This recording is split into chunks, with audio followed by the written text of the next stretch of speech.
नमस्कार दोस्तों, स्वागत है आपका एक नई कहानी में। और आज की कहानी बहुत ही इंटरेस्टिंग होने वाली है, तो इस कहानी को पूरा जरूर सुनें।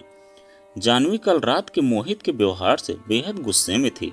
अब मंत्री जी की प्रेस कॉन्फ्रेंस हो और वह मुख्य जनसंपर्क अधिकारी होकर जल्दी कैसे घर आ सकती थी, पर नहीं, मोहित कुछ भी सुनने को तैयार नहीं था।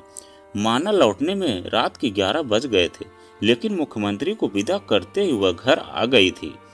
मोहित के मूड ने उसे वहां एक भी निवाला गले से नीचे नहीं उतरने दिया।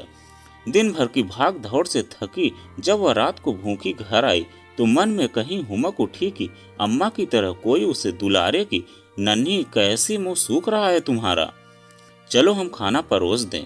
लेकिन कहाँ वह कोमलता और ममत्व की कामना, और कहाँ वास्तविकता में क्रोध से उबलता चहलकदमी करता मोहित।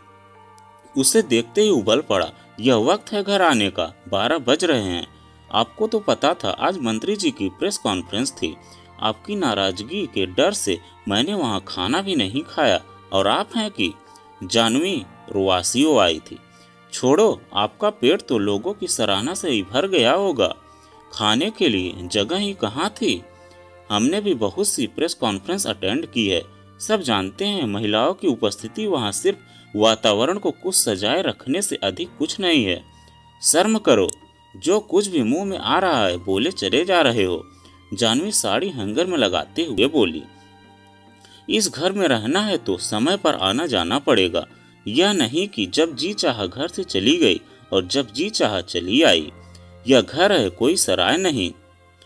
क्या मैं तहरीफ करके आ रही हूँ? तुम इतने बड़े व्यापारिक संस्थान में काम करते हो, तुम्हें नहीं पता देर सवेर होना अपने हाथ की बात नहीं होती। जानवी को इस बेमतलब की बहस पर गुस्सा आ रहा था। गुस्से से उसकी भूख और थकान दोनों ही गायब हो गई थी। फिर कॉफी बना कप में डालकर बच्चों के कमरे में चली आई। दोनों बच्चे गहरी नींद में सो रहे थे। जानवी ने शांति की सांस ली। मोहित की टोका टाकी उसके लिए असहनीय हो गई थी। फोन किसी का भी हो, मोहित के रहते आएगा तो वही उठाएगा। फोन पर पूरी तरह जीरा करेगा, क्या काम है, क्या बात करनी है, कहाँ से बोल रहे हो। लोग जानवी का कितना मजाक उड़ाते हैं। मोहित को उसका जेलर कहते हैं। कुछ लोगों की नजरों में तो वह दया की पात्र बन गई है। जानवी सोचकर सिहर उठी कि अगर ये बातें उसके बच्चे सुनते तो क्या होती उसकी छवि बच्चों की नजरों में। वैसे जिस तरह के आसार हो रहे हैं, जल्द ही बच्चे भी साक्षी हो जाएंगे ऐसे अवसरों के।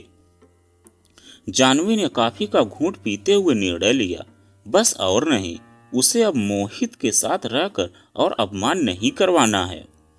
पुरुष है तो क्या हुआ, उसे हक मिल गया है। उसके सही और ईमानदार व्यवहार पर भी आए दिन प्रश्न चिन्ह लगाने का और नीचा दिखाने का। अब वह और देर नहीं करेगी, उसे जल्द से जल्द निर्णय लेना होगा, वरना उसकी छवि बच्चों की नजरों में मलिन हो जाएगी। इसी ऊहापोह में कब वह वहीं सोफे पर सो गई, पता ही नहीं चला। अगले दिन बच्चों को स्कूल भेजा। मोहित ऐसा दिख रहा था मानो कल की रात रोज गुजर जाने वाली सामान्य सी रात थी। लेकिन जानवी का व्यवहार बहुत सीमित रहा। जानवी को 10 बजे तक घर में घूमते देख मोहित बोला, क्या आज ऑफिस नहीं जाना है? आज छुट्टी है। अभी तक तैयार नहीं हुई, मैंने छुट्टी ली है, जानवी ने कहा। तुम्हारी तबीयत तो ठीक लग रही है, फिर छुट्टी क्यों? मोहित ने पूछा। कभी कभी मन भी बीमार हो जाता है, इसलिए, जानवी ने कसैले स्वर में कहा। समझ गया, मोहित बोला। आज तुम्हारा मन क्या चाह रहा है?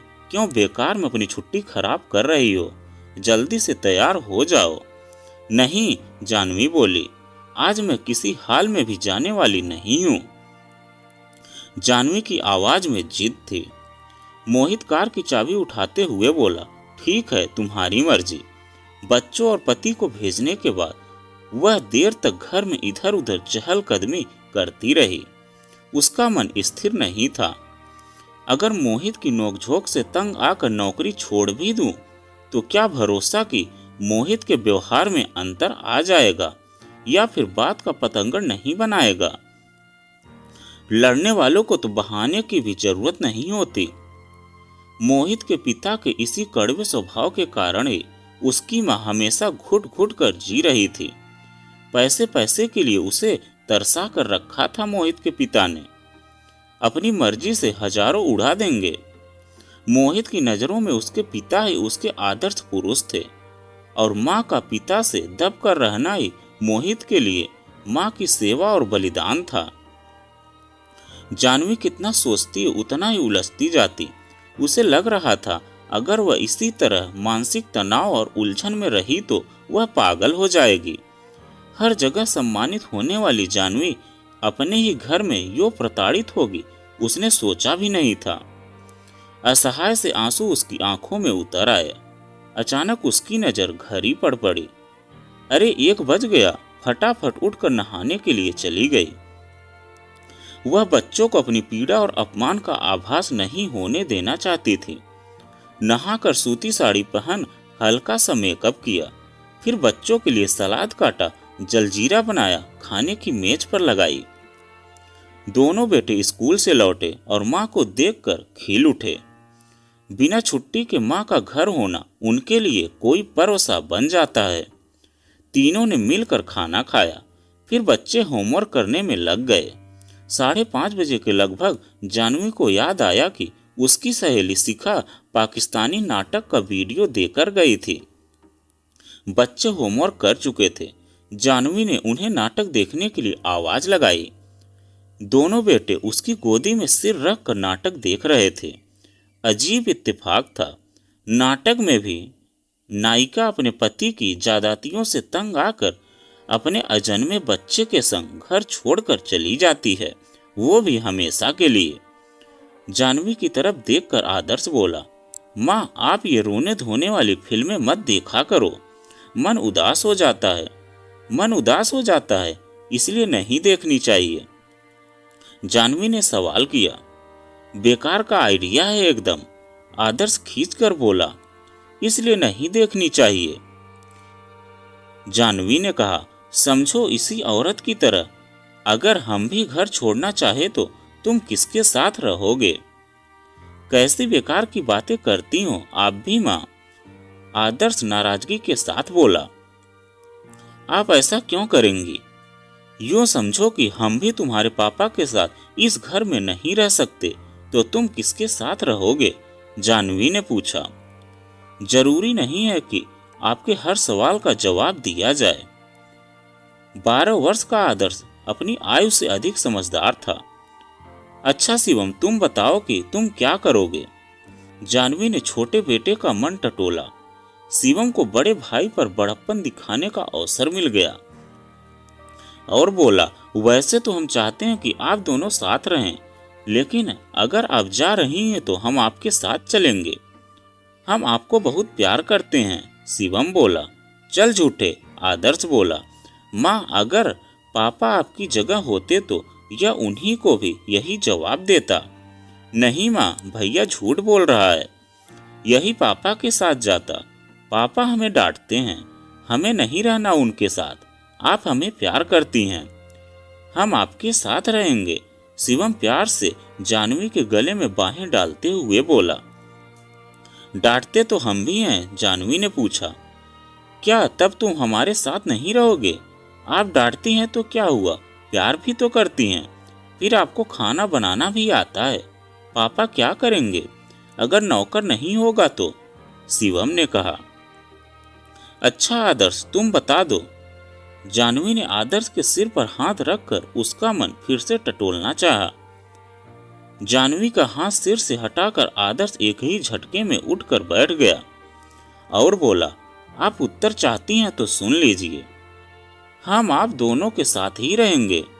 जानवी हैरत से आदर्श को देखने लगी, फिर पूछा, अरे ऐसा क्यों?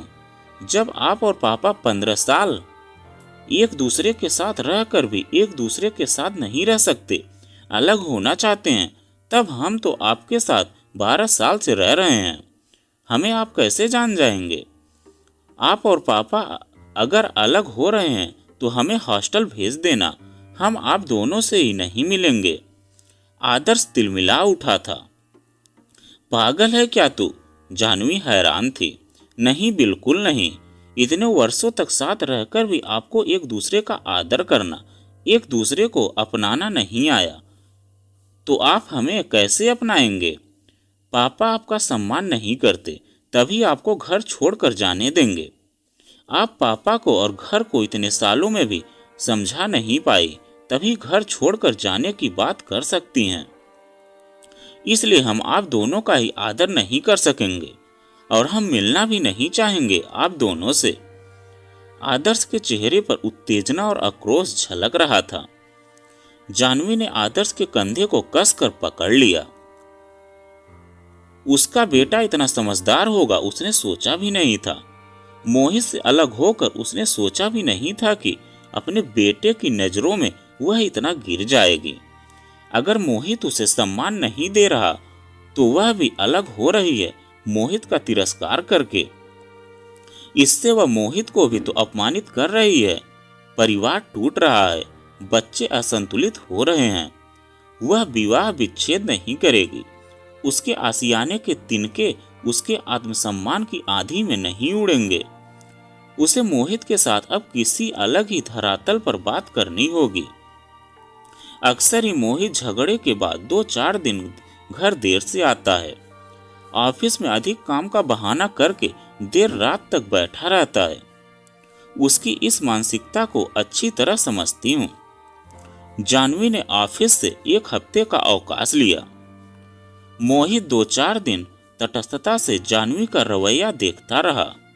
फिर एक दिन बोला, ये बेमतलब की छुट्टियां क्यों ली जा रही हो? छुट्टियां खत्म हो जाएंगी तो हाफ पे ले लूंगी। जब ऑफिस ही नहीं जाना तो पिछले काम की छुट्टियों का हिसाब पूरा कर लूं। जाह्नवी ने स्थिर स्वर में कहा। किसने कहा तुम ऑफिस छोड़ रही हो? मोहित ने ऊंचे स्वर में कहा। मैडम, आजकल नौकरी मिलती कहाँ है जो तुम ऐसे आराम से लगाई नौकरी को लात मार रही हो? और क्या करूं? जाह्नवी ने सपाट स्वर में कहा। जिन शर्तों पर नौकरी करनी है वह मेरे बस के बाहर की बात है। कौन सी शर्तें? मोहित ने अनजान बनते हुए पूछा। देर सवेर होना, जनसंपर्क के काम में सभी से मिलना जुलना होता है, वह भी तुम्हें पसंद नहीं है। करियर या होम केयर में से एक का चुनाव करना था, सो मैंने कर लिया। मैंने नौकरी छोड़ने का निर्णय कर लिया है। जाह्नवी ने अपना फैसला सुना दिया। क्या बच्चों जैसी जिद करती हो? मोहित झल्लाई आवाज में बोला। एक लोग की सैलरी में घर खर्च और बच्चों की पढ़ाई कैसे होगी? पर नौकरी छोड़कर तुम सारा दिन करोगे क्या घर में? मोहित को समझ नहीं आ रहा था कि वह किस तरह की जाह्नवी का निर्णय बदले। जैसे घर पर रहने वाली औरतें खुशी से दिन बिताती हैं। टीवी, वीडियो, ताश, बागवानी, कुकिंग, 1000 तरह के शौक हैं। मेरा भी टाइम बीत जाएगा। टाइम काटना कोई समस्या नहीं है। जाह्नवी आराम से दलीलें दे रही थी। तुम्हारा कितना सम्मान है। तुम्हारे और मेरे सर्कल में लोग तुम्हें कितना मानते हैं। कितने लोगों के लिए तुम प्रेरणा हो। सार्थक काम कर रही हो। मोहित ने जाह्नवी को बहलाना चाहा। तो क्या इसके लिए मैं घर में रोज रोज कलह कलेश सहूं, नीचा देखूं, हर बात पर मुजरिम की तरह कटघरे में खड़ी कर दी जाऊं, वो भी बिना किसी गुनाह के? क्यों सहूं मैं इतना अपमान इस नौकरी के लिए? इसके बिना भी मैं खुश रह सकती हूँ, आराम से जी सकती हूँ। जाह्नवी ने बिना किसी तनाव के अपना निर्णय सुनाया। जाह्नवी, आई एम सॉरी, मेरा मतलब तुम्हें अपमानित करने का नहीं था। जब भी तुम्हें आने में देर होती है मेरा मन तरह तरह की आशंकाओं से घिर जाता है। उसी तनाव में तुम्हें बहुत कुछ उल्टा सीधा बोल दिया होगा। मुझे माफ कर दो। मेरा इरादा तुम्हें पीड़ा पहुंचाने या अपमानित करने का नहीं था। मोहित के चेहरे पर पीड़ा और विवशता दोनों झलक रही थी।